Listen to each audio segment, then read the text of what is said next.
যুদ্ধের দামামা বাজলে আকাশও যেন তার উত্তাপে ফেটে পড়ে।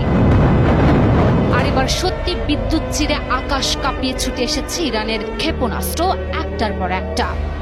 ইরানের সামরিক ঘাঁটিগুলো যেন আগুনের মুখ খুলেছে। শত শত মিসাইল দিক বিদিক ছুটছে, লক্ষ্য একটাই, দখলদার ইসরায়েল। যেন আকাশ কাঁপিয়ে বলতে চাইছে অপরাধের ফল একদিন ফিরেই আসে। ইসরায়েল যেন মুহূর্তেই পরিণত হয়েছে জ্বলন্ত অগ্নিকুণ্ডে। যখন ইরানের আগুন গোলা আকাশে ঝড় তুলেছে, তখন কি করলেন দখলদার ইসরায়েলের প্রধানমন্ত্রী বেঞ্জামিন নেতানিয়াহু?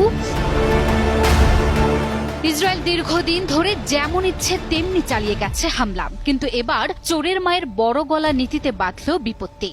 ইসরায়েলের হামলায় সেনাপ্রধান সহ ২০ জন জ্যেষ্ঠ কমান্ডারকে হারিয়ে ইরানের ধৈর্যের বাঁধ ভেঙে গেলে উঠে আসে শত শত ড্রোন, মিসাইল আর যুদ্ধের গর্জন।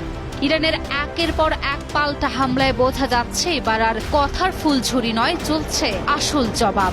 এই দৃশ্য দেখে শুধু সাধারণ মানুষই নয়, মাটির নিচে লুকিয়ে পড়লেন স্বয়ং ইসরায়েলের প্রধানমন্ত্রী বেনিয়ামিন নেতানিয়াহু। সাথে ছিল তার পুরো নিরাপত্তা বাহিনী এবং মন্ত্রিসভার শীর্ষ কর্মকর্তারা।